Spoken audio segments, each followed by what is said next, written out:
Welcome to the Assembly Committee on Legislative and Operations. Please, Madam Secretary, can you take the roll?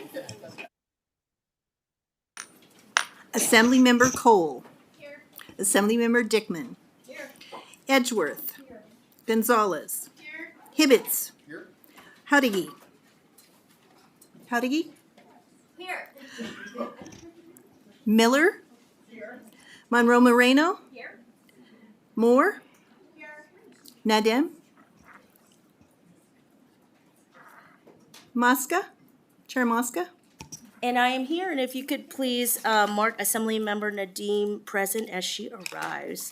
Welcome to the audience in Carson City, those joining by video conference in Las Vegas, and those listening over the internet. Before we begin, I would like to make several housekeeping announcements. Please silence your electronic devices. If you wish to testify, please sign in at the table by the door and provide a business card to the committee secretary. When testifying, please turn on the microphone and clearly state and spell your name and state any affiliation for the record. Then turn off the microphone each time you're done speaking. There are hard copies of the meeting materials available for members of the public. Members of the public may also access electronic copies of the materials on the Nevada Legislature's website. Public comment will be taken at the end of the meeting. Each person will be limited to 2 minutes. In addition, the public may submit written testimony to the committee up to 24 hours after the meeting. We expect courtesy and respect in our interactions during the meeting, even if we don't always agree with one another. Committee members will be using their laptops to view handouts and other documents, so please do not see this as a sign of inattention or disrespect. And with that, I will now open the hearing on Assembly Bill 249.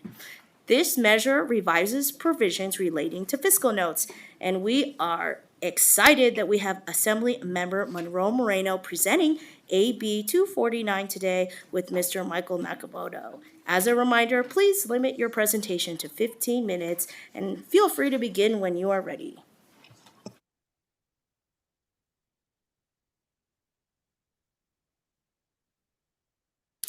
Good afternoon, Chair and Committee. Thank you so much for giving us an opportunity to present Assembly Bill 249. I am Assembly Member Danielle Monroe Moreno. I proudly represent Assembly District 1 in beautiful North Las Vegas. And I am here with our nonpartisan fiscal staff, Mr. Michael Nakamoto. As chair of the Assembly Ways and Means Committee, I've sat on that committee now my 4th term, and what I've learned is that there's some cleanup work that we need to do with some of the processes to make life a little bit easier for the committee, our fiscal staff, and you all. So, Mr. Nakamoto is here to go through the bill with you. You'll see that there are 2 amendments. There is one amendment from the League of Cities, the Nevada Association of Counties, and that is a friendly amendment. There is a second amendment from, in a discussion that I had this morning with the Nevada chapter of Associated General Contractors. There's just a few language things I want to get through, make sure it's okay with legal, but I'm friendly, they're friendly, and I think we're going to be okay, but I want to make sure that legal is good with it. And once that happens, we will be ready for the work session. And with that, I am going to turn it over to Mr. Nakamoto. Thank you, Madam Chair, Madam Vice Chair, members of the committee. For the record, my name is Michael Nakamoto. That's M-I-C-H-A-E-L, last name N-A-K-A-M-O-T-O. And I serve as Chief Principal Deputy Fiscal Analyst with the Fiscal Analysis Division of the Legislative Counsel Bureau. And as Assemblymember Monroe Moreno pointed out, I am nonpartisan Legislative Counsel Bureau staff, and I have been asked to present and answer questions on Assembly Bill 249, which deals with fiscal notes. And there are actually 2 separate provisions of fiscal notes that this bill addresses. And the first one is the one that all of you as legislators are intimately familiar with by this point in session, and that is the statutory fiscal note process in Chapter 218D relating to bills and joint resolutions. So you all have a 1-page overview of the bill that should be in Nellis. But just as an overview, we have a statutory fiscal note process that we administer in the Fiscal Analysis Division, where we are required to obtain a fiscal note on certain bills or joint resolutions where there has been a determination by the legal division of LCB that there may be a fiscal impact upon state or local governments. And so NRS 218D.435 specifically refers to local governments, and this is not in the bill. But if a bill or joint resolution is determined by the legal division as possibly increasing the expenditures or reducing the revenues of a local government, they are required pursuant to NRS 218D.415 to place a statement on the face of the bill or joint resolution saying effect on local government may have fiscal impact. So under current law, the threshold and the requirement is a little bit different for state agencies. The NRS 218D.430 requires fiscal to obtain a fiscal note if the bill or joint resolution appears to create or increase any fiscal liability or decrease any revenue for the state, which appears to be in excess of $2,000, or if it increases or newly provides for a term of imprisonment in the state prison or makes release on parole or probation from the state prison less likely.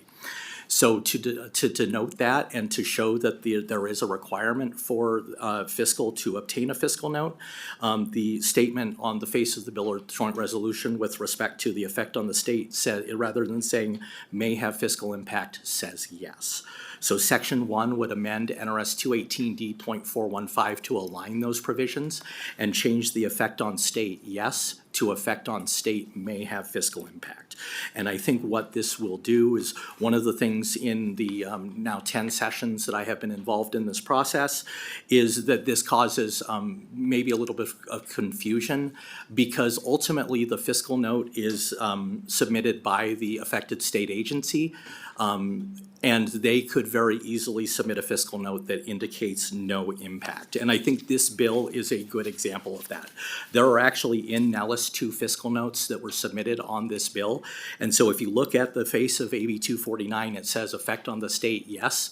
But the 2 fiscal notes that were submitted by the Secretary of State's office and LCB both say no impact. And therefore, to create a little more clarification on what the actual process is, that is the reason why that this change is being requested, to show that the certainty is not in the drafting of the bill, rather it's in the fiscal notes themselves.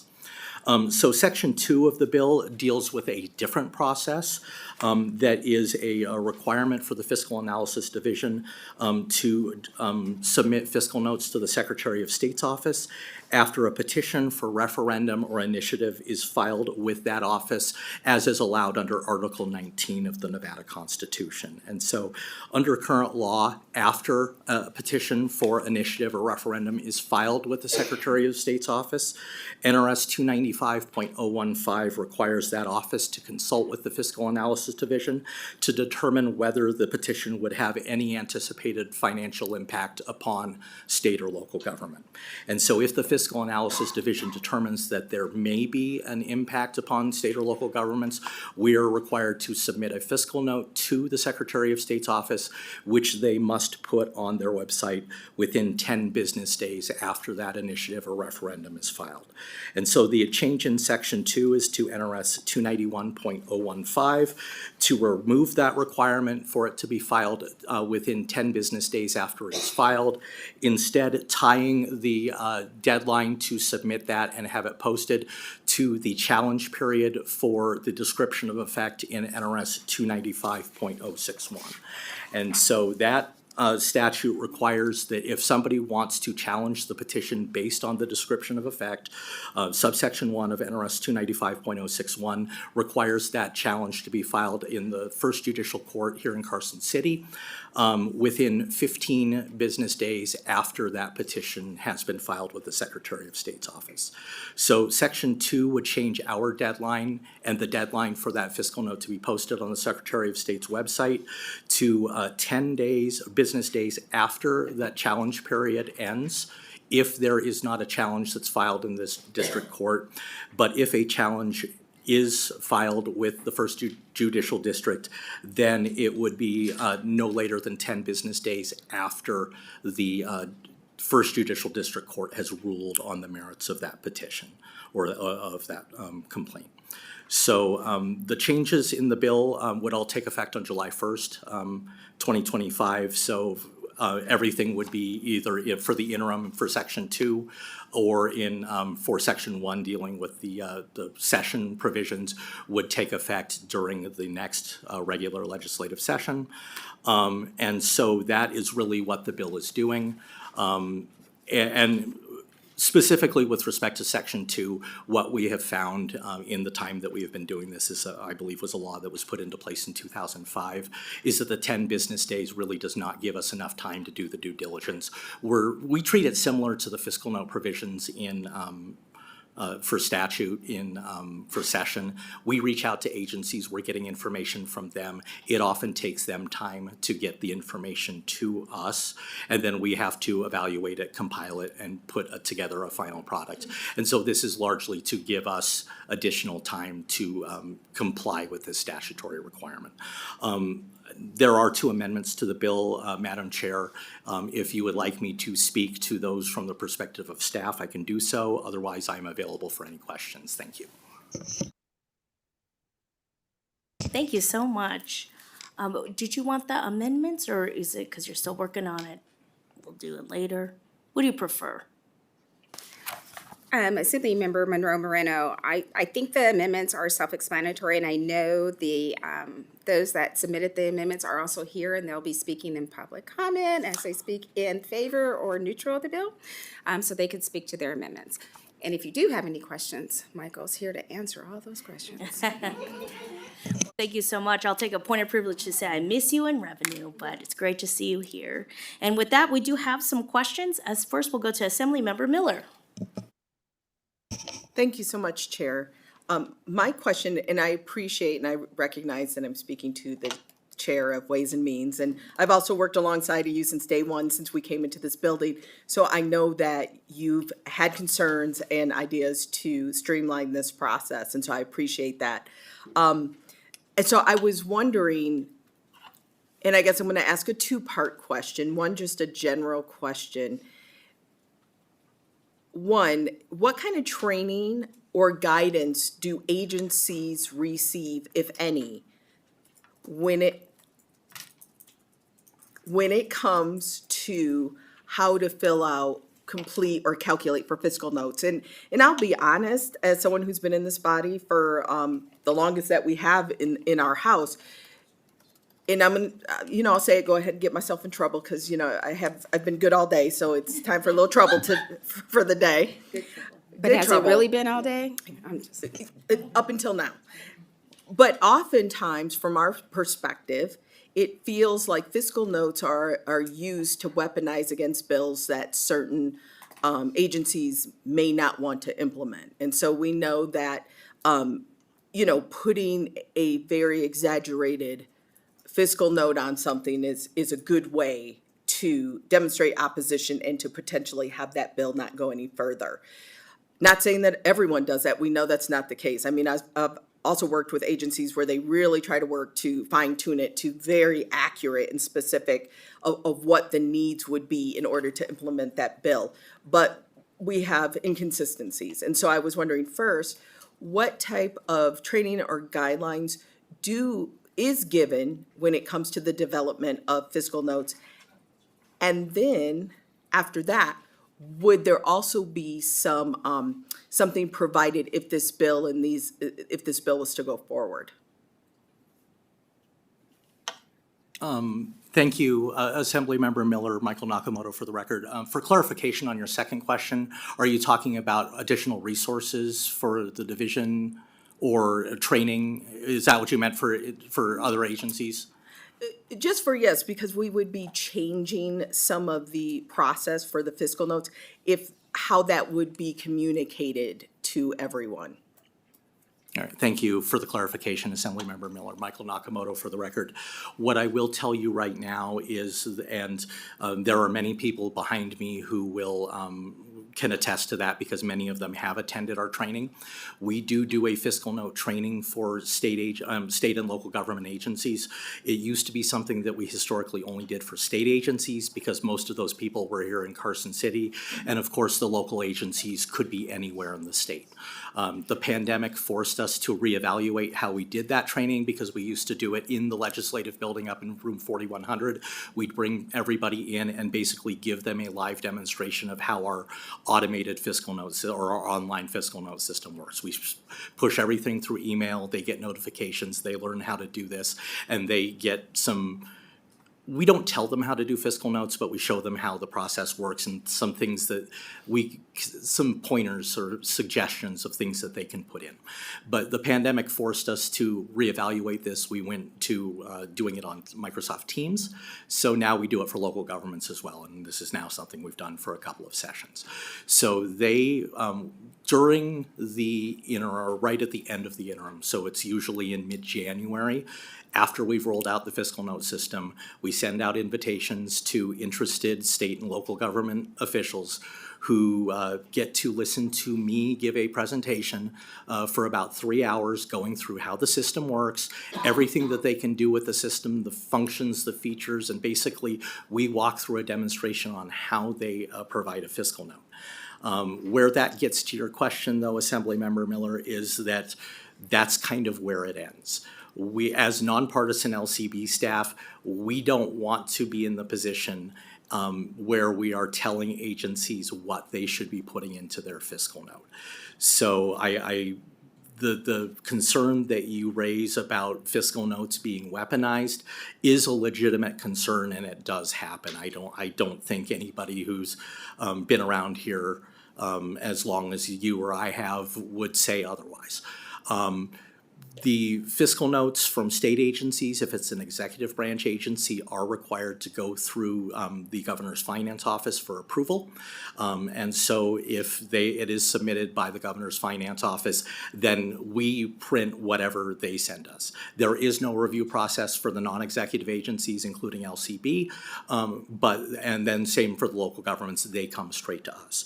But what I will tell you as your nonpartisan fiscal staff is that if you have concerns about a fiscal note that has been submitted by an agency, you can call our office and we can look into those concerns for you. Basically, the fiscal note statutes in Chapter 218D require us to print what is sent to us. We ask for the information, they submit it to us, we print it without it being evaluated. But if you would like it to be evaluated, if you have questions, you can reach out to our office and we can look into it and see if we can get some answers if you have concerns. Quick follow-up, Chair. Thank you so much. I just want to clarify, I probably misspeak by just saying agencies because it's not just the agencies, but thank you so much for the clarification on that. Madam Chair, may I add to that as well? As Assemblymember Monroe Moreno, as Chair of Ways and Means, when there's a fiscal note on a bill that we hear in a hearing in Ways and Means, we also invite or tell the member to invite the agency that has a fiscal note on it. And as a chair, I ask them to explain what that fiscal note is for, and on the record, in public, to make sure that fiscal note is legitimate and matches the needs of that bill. And then, since you left us in Ways and Means, what we've also implemented, you went on to bigger and better things, we also have a training for the Ways and Means Committee that we now do prior to session, because when I came on, it was kind of like, hey, you're on Ways and Means. Go learn it. And that just didn't seem fair. It's a lot to learn when those budget bounders are put in your office right after it's kind of scary. So we've implemented, and it's optional for members to attend if they choose to, that are on Ways and Means, a whole training of what it's like, what it means to be on Ways and Means, how to read the budget. It's a full week of training for our members, so. Thank you. And as someone on Ways and Means who went to the training, I am very grateful for it. And with that, we'll go to Assemblymember Cole. Thank you. So my question is on the one amendment that was provided by the Associated General Contractors. So this additional language was put in just for section 1, not section 2. And so this might be a really dumb question. I know there are no dumb questions, but I'm gonna ask one. Why, is there any time where section 2 would have that kind of fiscal impact on the state highway fund, yes or no? Because I think fuel revenue indexing came through an initiative. So, just a question on that. Assemblymember Cole, Michael Nakamoto for the record. The fuel tax indexing was originally approved as a legislative measure back in the 2013 session. There were some amendments to it in a subsequent session, but it was not through the initiative process. Getting directly to your question, though, the answer is that potentially could happen. There is not a specific form by which we have to have indications on what the effect would be on the highway fund or any particular fund. Basically, what we'll do is we will explain what the initiative or referendum would be doing, and then have a description of what agencies would potentially be affected, what provisions could cause the effect, and then what those effects would be to the extent that we could identify them. If somebody were to submit a petition for initiative or referendum that would have an effect on the highway fund, then yes, we would potentially be dealing with issues relating to the highway fund. But given what is submitted through the initiative or referendum process, it could be any potential fund, not just limited to the state highway fund.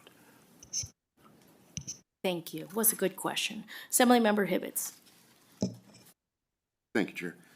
My question is on Section 2, new subsection 5, sub A. If I understood the testimony correctly, current law allows 15 days to file a challenge for the description of effect, but this would change it to 10 days. What is the reasoning behind the shortening of the time frame? Assembly Member Hibbets, Michael Nakamoto for the record. This does not affect the filing of the challenge for description of effect. Basically, we're just tying the deadline for submitting the fiscal note required to that particular petition to the filing of that challenge for description, the description of effect. That would stay at 15 days. It's just that 15-day period then dictates when we'd have to submit the fiscal note, depending on whether there has been a challenge filed or not. Thank you for the clarification. I appreciate that very much.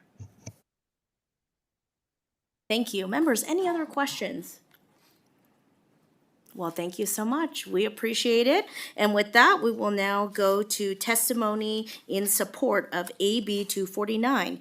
Each person has 2 minutes to provide testimony. Members of the public may provide testimony in person or over the phone by calling 888-475-4499 and entering the meeting ID 846-1514 7580. And with that, we'll start here in Carson City. Please don't forget to state and spell your name for the record, and you'll have 2 minutes after you spell your name. You may begin. Good afternoon, Chair Mosca and members of the committee. For the record, my name is Jennifer Berthiaume. That's Berthiaume, Government Affairs Manager at the Nevada Association of Counties, or NACO, whose members represent all 17 counties. NACO would like to thank Assemblymember Danielle Monroe-Moreno for considering our amendment friendly. And what our amendment would do is make an addition to NRS 218D.475 to allow the Fiscal Analysis Division to extend the period in which local governments can submit fiscal notes upon request. So we are thankful and support this bill. Thank you.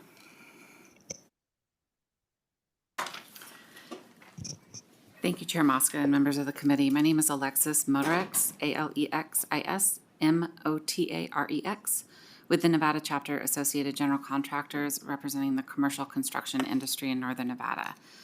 We are supportive of the bill. Most of the bill as drafted doesn't have tremendous impact on us, but we would like to propose an amendment. I hope that legal clears it and it is considered friendly. The intent is to require bills and resolutions introduced during the session to not only indicate the fiscal impact to the state or local governments, but also the state highway fund. Money from the highway fund is used to augment the budgets of other agencies in addition to its intended purpose of building and maintaining Nevada's highway system. In 2023, that amounted to $44.5 million. The highway fund has an increasing deficit as vehicle miles traveled in the state continues to increase, while funding decreases due to an antiquated funding mechanism that hasn't been adjusted since 1992.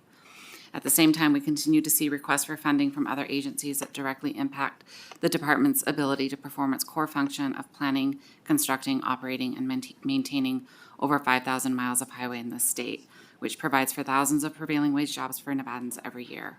We believe that including the fiscal impact in proposed legislation has on the highway fund will provide for better transparency, education, and awareness about the funding of non-highway related expenditures. Thank you. Nick Ciccone, Government Affairs Manager for the City of Reno. That's Nicciccone. Just wanted to say thank you to Assemblymember Monroe Moreno. We are at about 110 fiscal note requests from the City of Reno, and on top of all the daily work that our individual employees do, this is another task that they take on, and it's always an additional task for them to take on and something that I might have to chase them down for. So I think this additional 7 days will make a big difference in their lives and in their daily work. So we very much appreciate the friendly amendment. Good afternoon, Chair Mosca, members of the committee. For the record, my name is Cadence Matijevich, Cadencematijevich, representing Washoe County. And we too appreciate that the amendment that NACO brought forward is considered friendly. For context for you all, to date for this session, Washoe County has received 144 fiscal notes. And this additional time, it does specify that it's allowed when additional research is necessary. And I think perhaps it may go to some of the concerns that were heard. I think where we need it will allow us to give you better quality fiscal responses. Right now, when we're dealing with that volume, in some cases, we're forced to sort of shortcut that. And I think particularly on issues that relate to industrial insurance or things where our benefits might be impacted, we need to go back to our third-party administrators. So we appreciate the consideration and ask for your support. Thank you. Thank you. Seeing no others in Carson City, we will go down to Las Vegas. If anyone is here to testify in support of AB 249. Okay, thank you. Seeing none, AVH will please go to the phone lines for support in AB 249. To testify in support of AB 249, please press star 9 to take your place in the queue.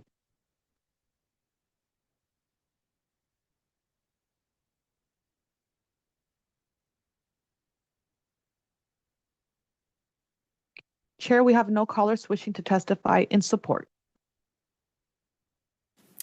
Thank you so much, and we will now move to testimony in opposition of AB 249. If anyone is here in Carson City to testify in opposition.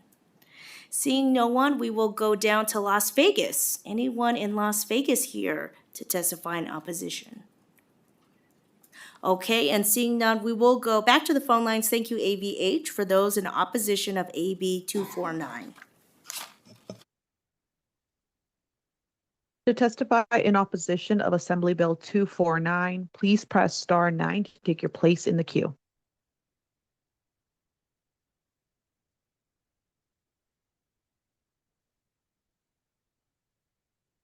Chair, we have no callers wishing to speak in opposition. Thank you so much. And with that, we will move to anyone wishing to testify in neutral to AB 249 here in Carson City. Seeing none, we will go down to Las Vegas. Anyone here for neutral for AB 249? Okay, we'll go back to AVH if anyone is on the phone to testify in neutral of AB 249. To testify in neutral for Assembly Bill 249, please press star 9 to take your place in the queue.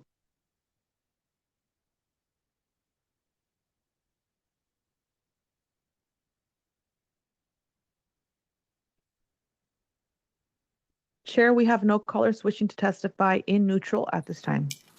Thank you. Assemblymember Monroe Moreno, would you like to make closing remarks? Okay, thank you so much. Thank you both. Oh, yes, go ahead, yes. Thank you for your indulgence, Madam Chair. Michael Nakamoto for the record. I just wanted to thank you today for having this hearing and allowing me to give this presentation. And just also, I wanted to take this opportunity to thank the state agencies and local governments who are part of our fiscal note system. We have 112 agencies in the fiscal note system, 64 local governments, and 48 state agencies. And I checked this morning, we have submitted just over 9,000 fiscal note requests during this legislative session. At the tail end of our presentations or our trainings that we give to the agencies, I acknowledge and I thank every single person who participates, because we know how many we send out, and that the fact that we've already sent out 9,000 and we're barely a month into the session speaks volumes to that. So again, thank you, Madam Chair, Madam Vice Chair. I appreciate it. Thank you. Well, thank you, and thank you for you and everyone's hard work. And with that, we'll close the hearing on AB 249.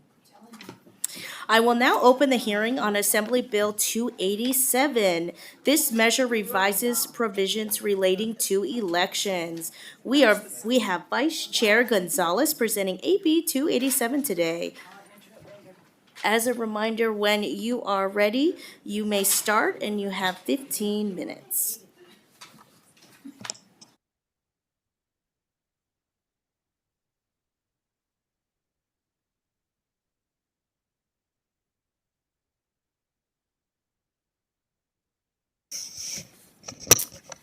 Thank you, Chair Mosca and members of the committee. For the record, my name is Cecilia Gonzalez, and I represent Assembly District 16 in Clark County, Nevada. Election recounts provide an opportunity to ensure that all ballots cast are counted accurately and the correct candidate or ballot question wins. In Nevada, when election results are within a very narrow margin of victory, the results are not automatically recounted. Instead, a defeated candidate may request a recount of the ballots for the office they ran for, and any voter may request a recount of the results of a ballot question. Additionally, the person requesting the recount must cover the costs of the recount if the outcome is unchanged at the end of the process. 24 states and Washington, D.C. provide for automatic recounts when the margin of victory falls between a certain threshold. Assembly Bill 287 seeks to establish automatic vote recounts for elected offices when the margin of victory is 0.25% or less. This bill still allows defeated candidates to request a recount if the vote difference is 5% or less. However, for those tight races where the vote difference is 0.25% or less, a recount will automatically be performed at no cost to the defeated candidate. Assembly Bill 287 also removes the ability for voters to request a recount for a ballot question. Instead, it automatically requires a recount for a ballot question if, again, the margin of victory is 0.25% or less at no cost. The outcome of some contests, especially local contests with lower voter turnout, are often determined by just a handful of votes. Requiring automatic recounts in these cases will provide another level of verification to ensure the election results are accurately certified. Automatic recounts also increase voter confidence in elections by proactively addressing potential discrepancies and routinely verifying results. I will now walk through a brief overview of the bill. I will also be addressing the friendly amendment that was posted and that you all should have as well. Section 1 provides that a defeated candidate may demand and receive a vote recount for the office for which they are a candidate for if the difference between the highest number of votes cast for a candidate of the office and the number of votes cast for the defeated candidate is 5% or less. Defeated candidates will continue to have 3 working days after the results are certified to request a recount. AB 287 before you does not change that deadline. Additionally, defeated candidates must still deposit the estimated cost of the recount they are requesting in advance. Section 1 also requires an automatic recount if the difference between the highest number of votes cast for a candidate and the next highest number of votes cast for a candidate of the same office is 0.25% or less. This requirement does not apply to a recount of the votes for an office in which voters may select more than one candidate on the ballot. For example, general improvement district elections often allow voters to vote for more than one candidate from the list of eligible candidates to fulfill multiple seats at once. And finally, Section 1 eliminates a voter's ability to demand and receive a vote recount for a ballot question and instead requires a vote recount for a ballot question to be conducted if the difference of the results of the question are approved or disproved is 0.25% or less. No voter is required to pay for the cost of such a recount. Sections 2 through 5 make conforming changes. Note that Section 3 retains language stating that the candidate who requests a recount that is not automatic, meaning that the vote difference is more than 0.25% but less than 5%, must still pay for the recount unless the election results were reversed because of that recount. So now addressing the amendment, there is a friendly amendment that has been proposed by the Secretary of State's office that should be on Nellis. In Section 1, subsection B, we will be replacing the word person with filing officer, as it is the filing officer who would determine the costs of the recount. Also in Section 1, subsection B, we'll be replacing the term estimated cost of the recount with estimated recount costs for clarity purposes. Kind of jumble on words there. And for the third clarification that I think is very important is that the automatic recount required by AB 287 is paid by the county but reimbursed by the reserve for from the statutory contingency account as currently required by NRS 293.405 for election recounts, in which the recount changes the outcome of the election. And with that, I do want to just provide two examples. So in the 24 elections that were with this language, the margin of victory of 0.25% or less, there would have been two recounts that would have been automatically reconducted. That would have been the North Las Vegas City Council Ward 2 race, as well as the Las Vegas Justice of the Peace Department 8 race. There were two additional races that would not have been recounted, so it would have been the margin of victory for the Laughlin Town Advisory Board was a 0.1%, but again, that wouldn't be automatically recounted because in that race, you're able to vote for more than one candidate. And then there was also an example of the margin of victory for the Incline Village General Improvement District, which was 0.07, but again, you're able to vote for multiple candidates, so that would not have been part of this automatic recount. And with that, I will take any questions. Thank you so much. And with that, we have some questions. We'll start with Assemblymember Nadeem. Thank you, Madam Chair. Thank you for the presentation. So my question is, do you have any idea how many other states are doing automatic recount? Yes. Cecilia Gonzalez, for the record, thank you so much. Through the chair to you. Currently, thank you. There are 24 states, including the District of Columbia, that have automatic recounts. Thank you.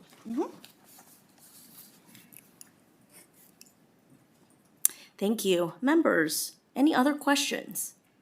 Assemblymember Cole.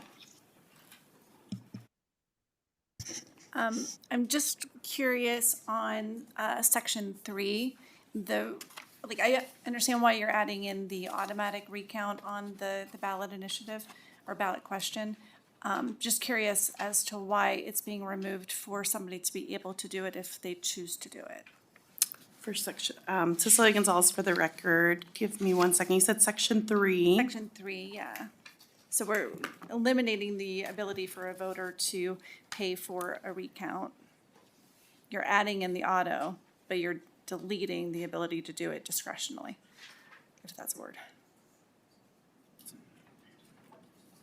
At least that's how I read it. Let me just read it really quickly. Sorry. No, you're fine.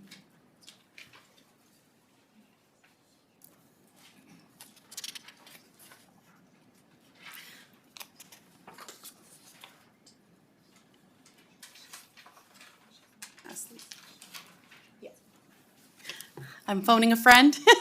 The Secretary of State's office is here and will be able to assist me with that question. I appreciate you all. Thank you for the question, Assemblymember. Mark Volashin, my name is spelled M-A-R-K, last name W-L-A-S-C-H-I-N. I don't want to speak for the Assemblymember, of course, but the removal of that provision relating to anyone essentially requesting a recount of a ballot question in part ties into this bill proposes to set a standard, and if the standard is met, the recount will be initiated, but if it's not, then a citizen wouldn't be able to request, say, a recount, even if it were, for example, kind of a blowout, so to speak. And that, I think, touches on the document that the Assembly member provided that talks about preventing the overburdening of election officials. So by creating a standard that's uniform across the board for ballot questions and others, that sparks the recount, it removes the need, essentially, for somebody to either take that upon themselves or really, again, this has happened in the past, even fairly recently, individuals requesting a recount when perhaps it's not close even remotely. Does that answer your question, Assemblymember? I think it answers my question, yeah. I think my concern would just be maybe keep the ability to do it, but use that same threshold on the recount for the candidate of the 5%. And that way there's still an option to do it, but you're right, like anything that's not close doesn't make sense. And are there any examples of people asking for recounts for ballot questions? Like, is that a common thing that comes to your office? If you could speak to that, sorry. Thank you for the question, Assemblymember. Mark Volashin for the record. Not that I have seen in the last at least 5 years in regards to recounts that were requested for ballot questions, though it has historically been an option, but I can get I'll do some more research and get you an answer on that. Thank you. Thank you for the question. Thank you. I have a question, Deputy Secretary Volashin. I think my understanding was if there was a recount and that it was, for example, cost a certain amount, but if you had to do more than one recount, it would actually cost the same because it recounts at the same time. So just wanted to get that clarification on the record. Certainly, Chair. Mark Volashin for the record.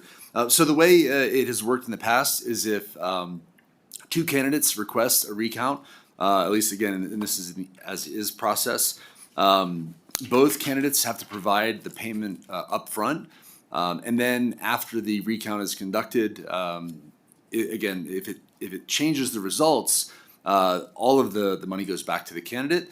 However, if it does not, again, the state keeps the payment to pay for the cost of that recount. But if two people both requested it, they both pay the full amount, and then it essentially gets split 50-50, or if there are three people, it's divided evenly amongst the three of them. The idea being that really the goal is to pay for the cost of the recount. This is not an opportunity for the county or the state to make money for the general fund. It's purely to meet the requirements.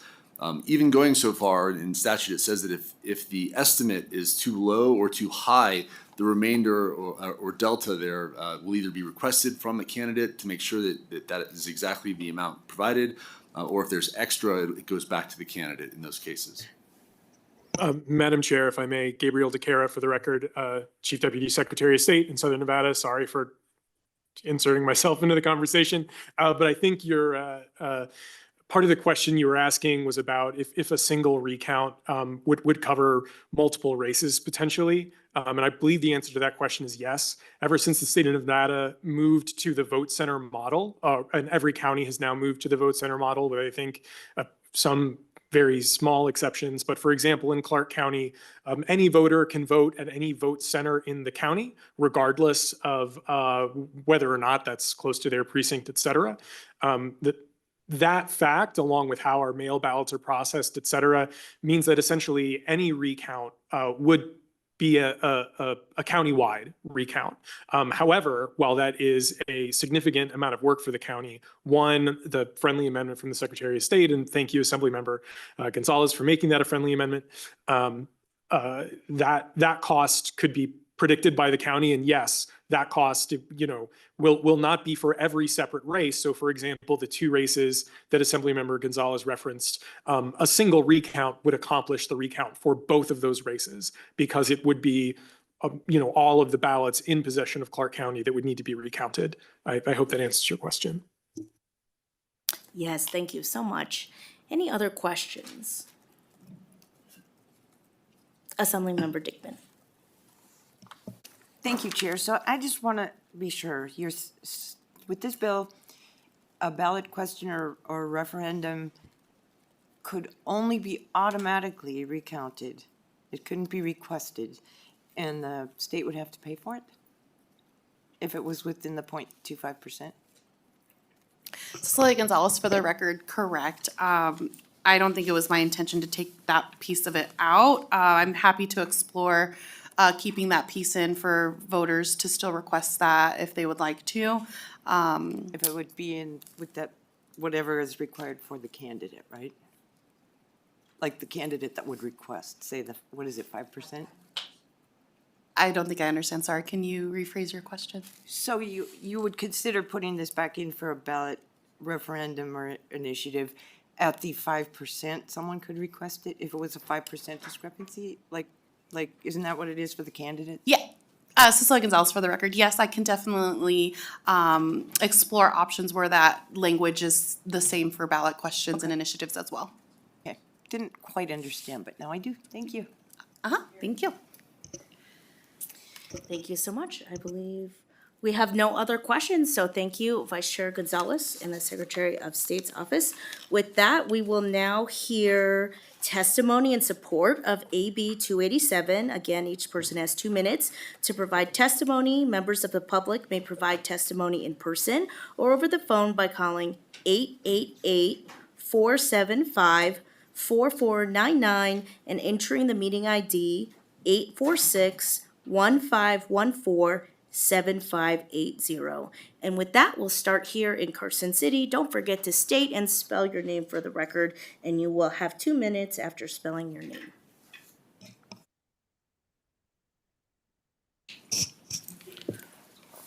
Good afternoon, Chair Mosca and members of the committee. For the record, my name is Emily Prasad Zamora, E-M-I-L-Y, last name P-E-R-S-A-U-D-ZAMORA, and I'm the Executive Director of Silver State Voices, here to testify in support of AB 287 on behalf of my organization, the Latin Nevadans Vote Coalition.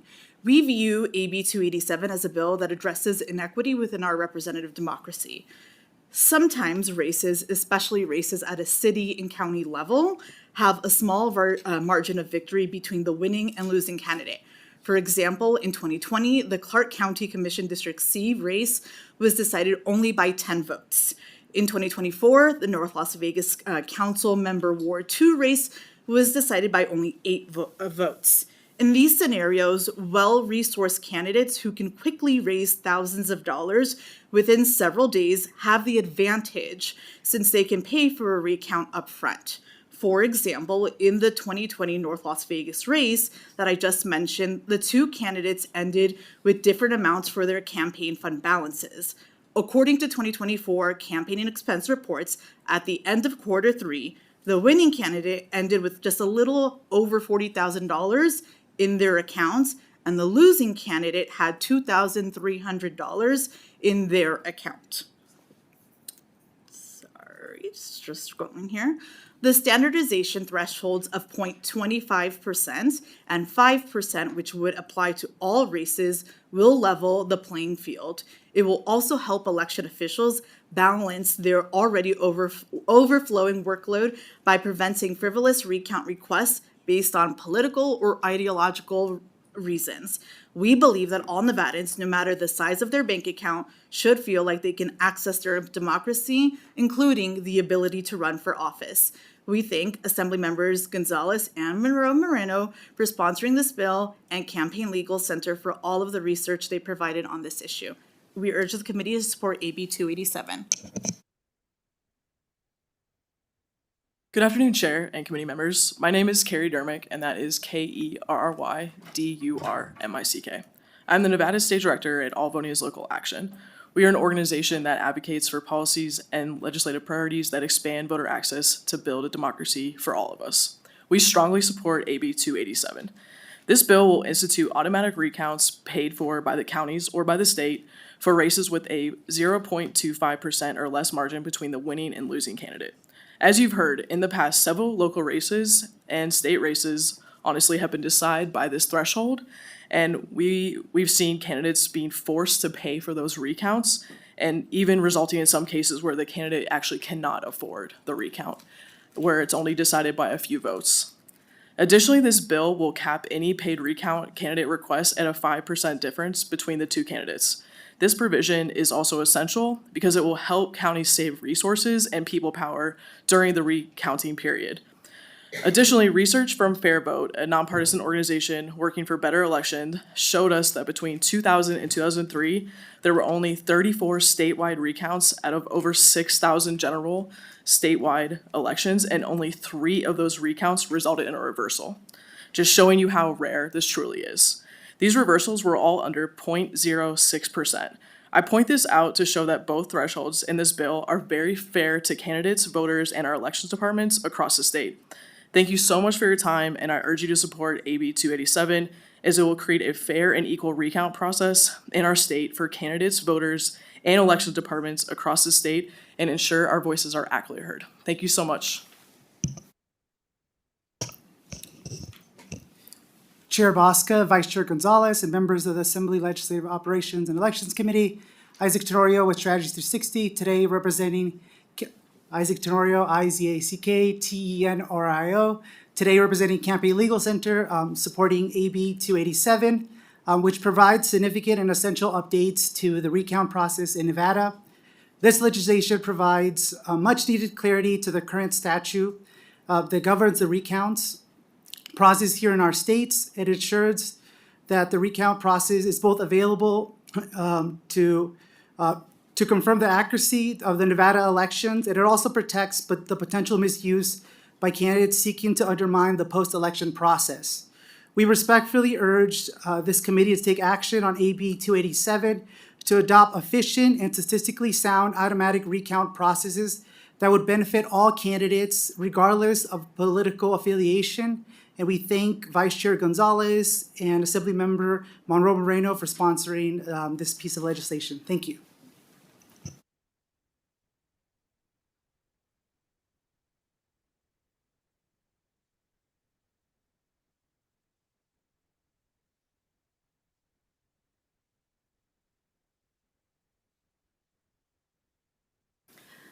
Madam Chair and members of the committee, for the record, my name is Annette Magnus, and I'm here today representing my client, the Asian Community Development Center. We are in support sorry, of— can you spell your name for the record? Sure, ANNETTEMAGNUS. And we're in support of AB 287. We believe this bill is important because it addresses issues of financial inequity within the electoral process for candidates.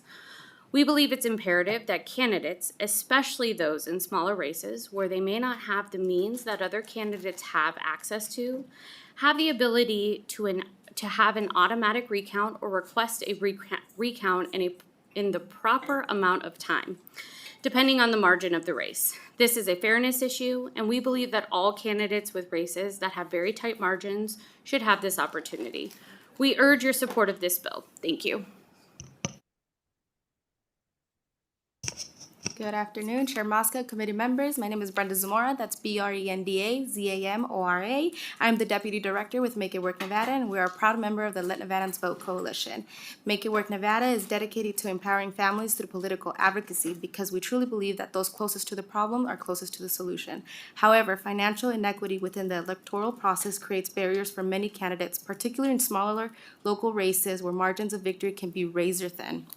The high costs associated with requesting a recount can put an unfair burden on candidates who may not have the personal wealth or immediate fundraising networks to cover these expenses within the required time frame.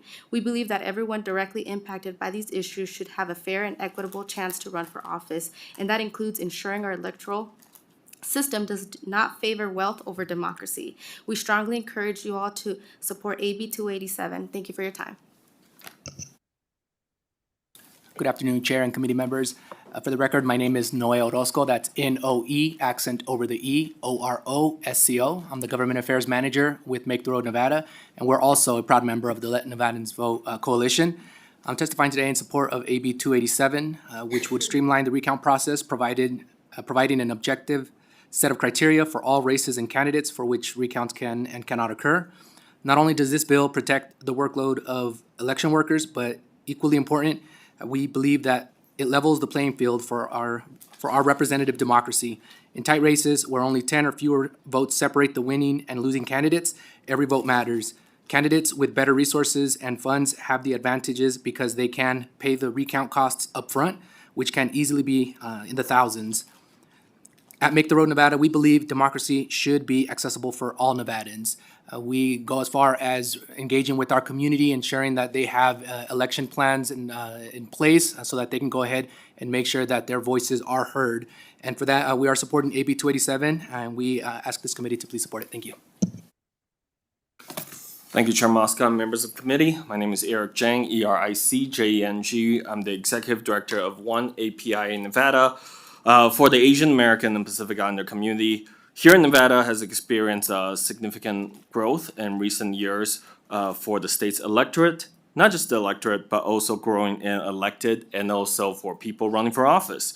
By refining the recount procedures, AB 287 will enhance transparency and confidence in election outcomes, encouraging greater civic engagement and trust among community groups. So thank you so much. Thank you so much. Seeing no one else here in Carson City, we will go down to Las Vegas for in support of AB 287.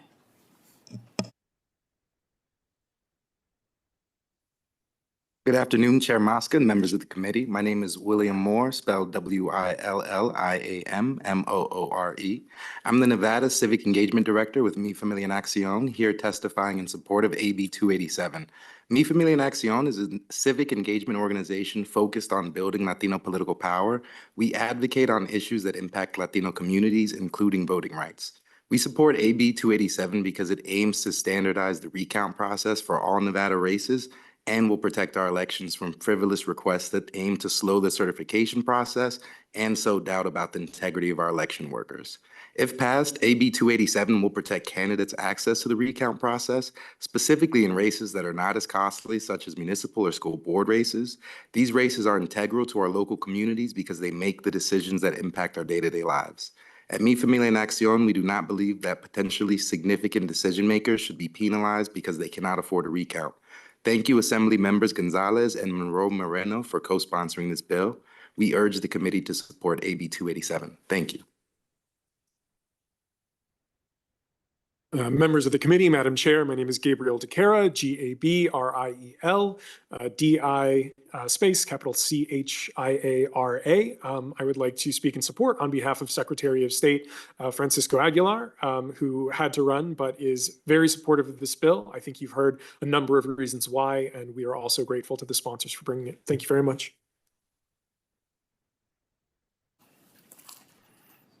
Anyone else in Las Vegas? Seeing none, AVH, we will please go to the phone line for support of AB 287. To testify in support of Assembly Bill 287, please press star 9 to take your place in the queue.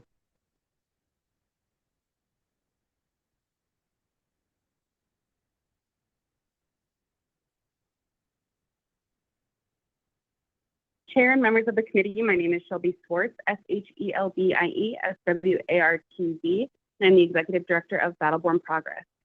We are in strong support of AB 287. This bill strengthens the core of what makes our state truly a citizen legislature that represents all Nevadans. This bill is a promise to every Nevadan that our democracy belongs to all of us, not just those with deep pockets. Without AB 287, the current structure of paying for a recount is advantageous to well-heeled candidates or candidates with a funding advantage who can afford the upfront cost. This means that even when races are razor thin, when just a handful of votes could determine the future of our communities, only the well-funded candidates have the power to demand verification. That is not how a government of the people, by the people, and for the people should function. We cannot allow money to dictate the fairness of our elections. If we truly believe in a citizen-led government, then we must pass AB 287 and guarantee that our democracy remains open, fair, and accessible to everyone, not just the privileged few. I want to thank Assembly Members Gonzalez and Monroe Moreno for their leadership and commitment to ensuring that every Nevadan's voice is heard. Thank you. Thank you. AVH, next caller.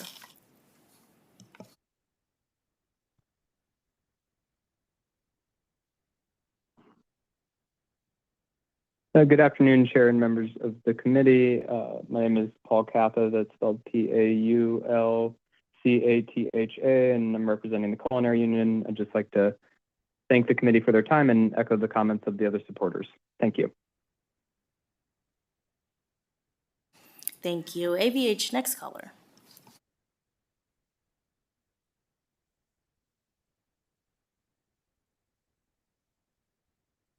Hello, Chair and members of the committee. My name is Tristan St. Dennis. That is TRYSTINST.DENIS. And I am the Policy and Advocacy Associate with the Nevada Conservation League. We would just like to echo the support of everyone else here, and thank you for your time. Thank you. Next caller.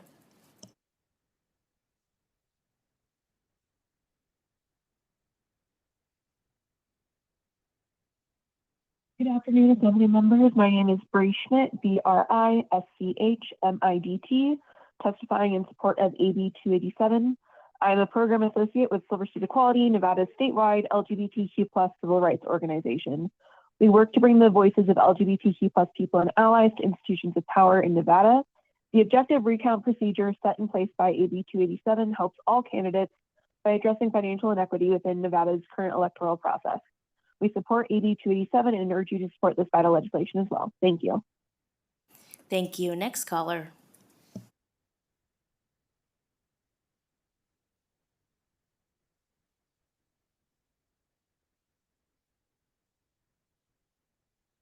Good afternoon. My name is Tia Smith, TIASMITH. I'm a policy attorney with the ACLU of Nevada.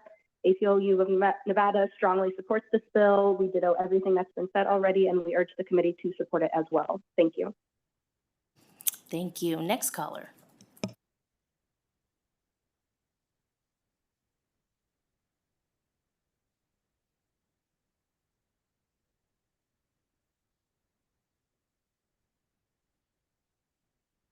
Caller with the last three digits 901, please press *6 to unmute yourself.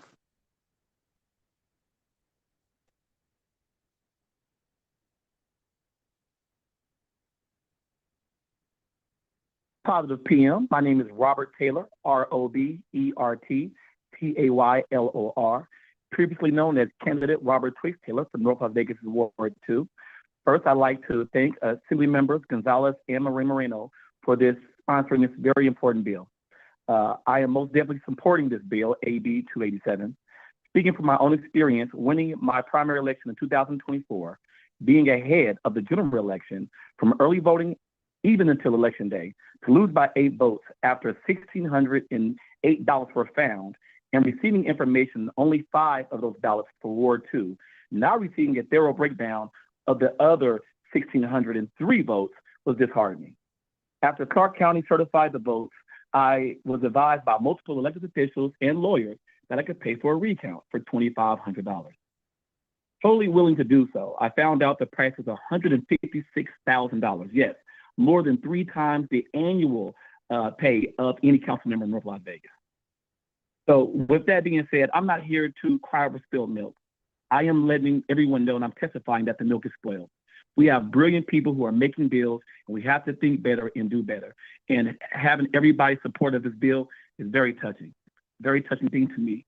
And we have to make it fair for all of us. Thank you very much. Once again, this is Robert Taylor.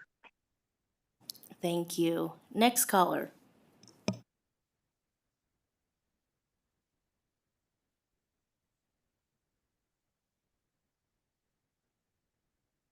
Good afternoon, Chair Mosk and members of the committee. My name is Rudy Zamora. That's R-U-D-Y, Zamora, Z-A-M-O-R-A, and I'm testifying on behalf of Chicanos por la Casa.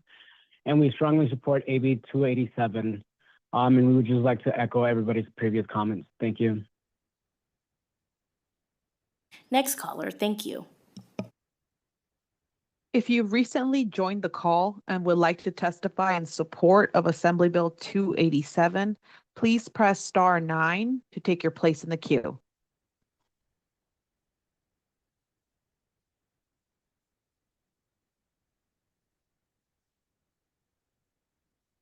Chair, we have no additional callers wishing to testify in support at this time. Thank you. We will now hear testimony in opposition of AB 287. We will start here in Carson City. Seeing none, we will go to Las Vegas. Any opposition? With that, ABH will go back to the phone lines for opposition of AB 287. Thank you. To testify in opposition of Assembly Bill 287, please press star 9 to take your place in the queue.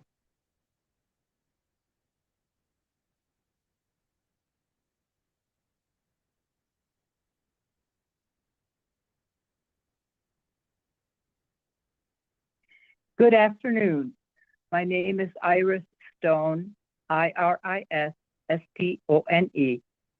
I oppose portions of AB 287.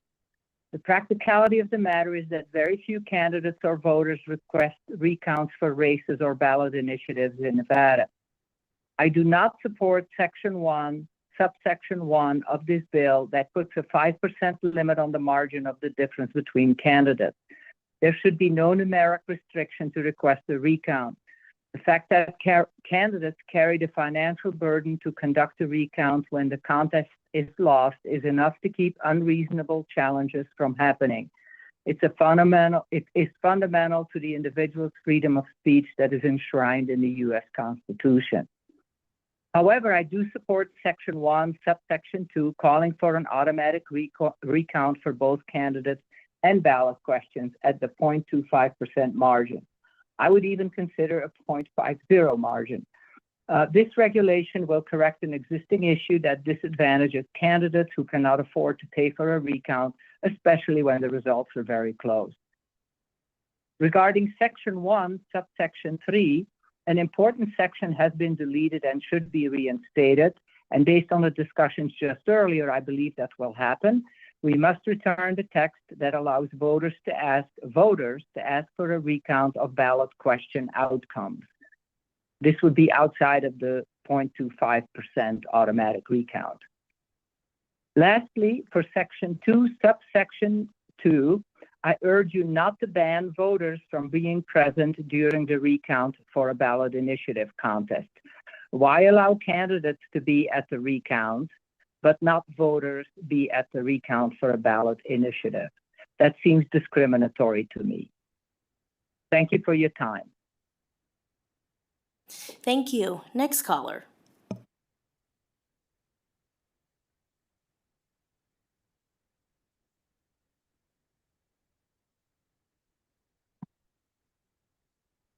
Good afternoon. My name is Ellen Gifford, ELLENGIFFORD.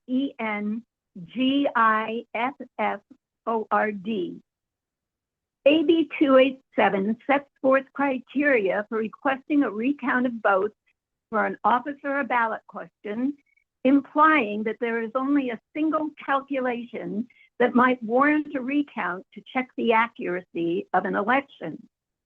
How is this criteria reached, and where can the data be found that supports this particular criteria? Removing the voter from the recount process or imposing any criteria to be met in order to demand a recount of votes for an office or a ballot question is unconstitutional in Nevada. The Nevada Constitution states that each voter who is a qualified elector under this Constitution and is registered to vote in accordance with Section 6 of this article and the laws enacted by the legislature pursuant thereto has the right to a uniform statewide standard for counting and recounting all votes accurately as provided by law. Having to meet criteria of any kind to demand a recount violates that right. None of the amendments put forth by this bill should be implemented into any Nevada statute. Thank you. Thank you. Next caller.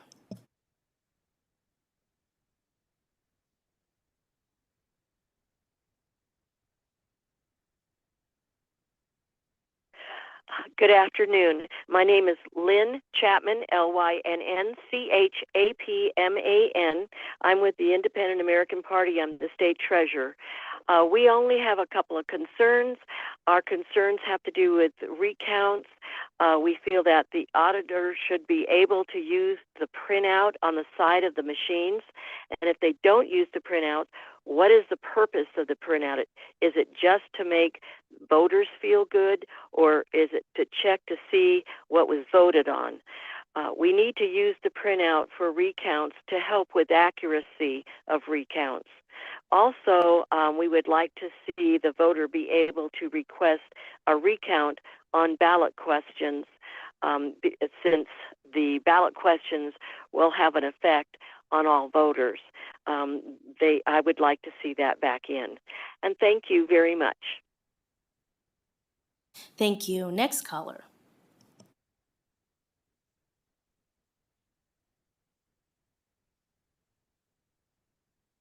Good afternoon. This is Oscar Williams, OSCARWILLIAMS, calling in from Reno, Nevada. Hello. Pleasure to be here. Thank you for holding this meeting. I'm opposed to SB 287 because it's unconstitutional. Let's go through a hypothetical. Let's say the mayor of Reno gets caught up in some tawdry sex scandal and they have to abruptly resign, and we hold a special election. We use our own ballots, we use our own machines, we fund it ourselves. Reno doesn't need the Secretary of State's intrusion in how we conduct our local business. We have a constitutional right, enumerated right per Nevada Constitution, Article 4, Section 20. And let me read that because this is specifically into your change of NRS 293-405-2A. If the recount concerns an office or ballot question for which voting is not statewide, right, the cost must be borne by the county or city which conducted the recount, which is very consistent to constitutional rights of counties and cities.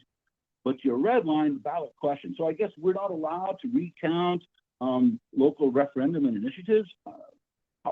That would be what we call local and special election. That is prohibited by the Constitution, which clearly says, and I will read it to you now, the legislature shall not pass local or special laws in any of the following enumerated cases.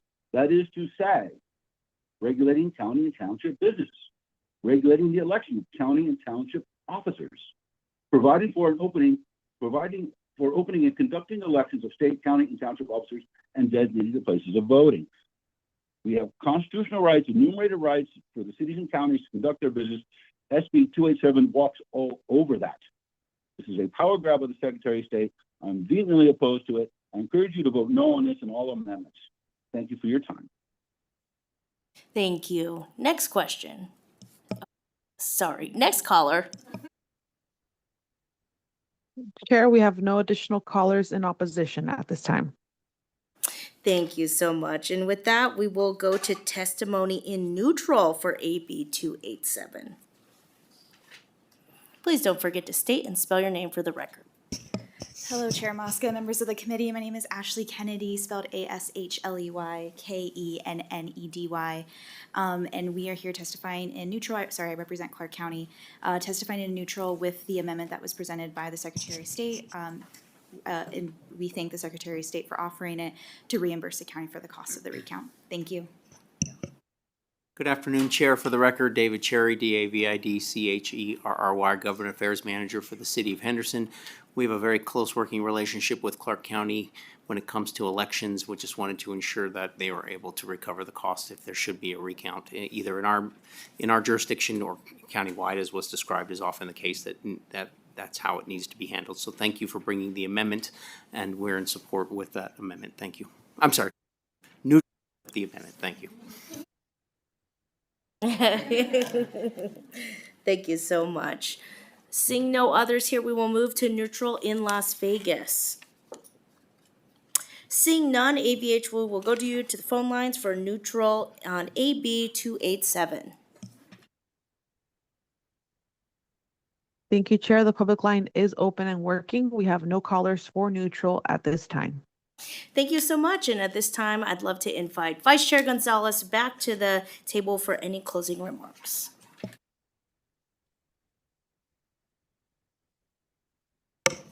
Cecilia Gonzalez. For the record, thank you all so much. I just wanted to say that taking the voter option out of the ballot questions was not intentional, so I'll definitely explore to have the parity for that. And I look forward to passing this and for all of your support. Thank you so much. Thank you, and with that, we will close the hearing on AB 287. Our last item of business is public comment. Each person has 2 minutes to provide testimony. Written public comment may also be submitted to the committee up to 24 hours after the meeting. I will remind everyone of the call-in number and meeting ID of 888-475-4499 and meeting ID 846-1514-7580. We will start here in Carson City. Seeing none, we will go down to Las Vegas. Seeing none, we will go to you, AVH, for anyone on the phone wishing to give public comment. To provide public comment, please press star 9 to take your place in the queue.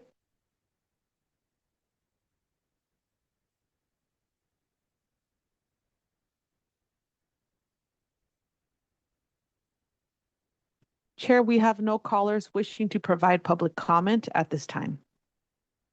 Okay, thank you. With that, our next meeting will be on Tuesday, March 11th at 4 p.m. Seeing no other business before us, this meeting is now adjourned.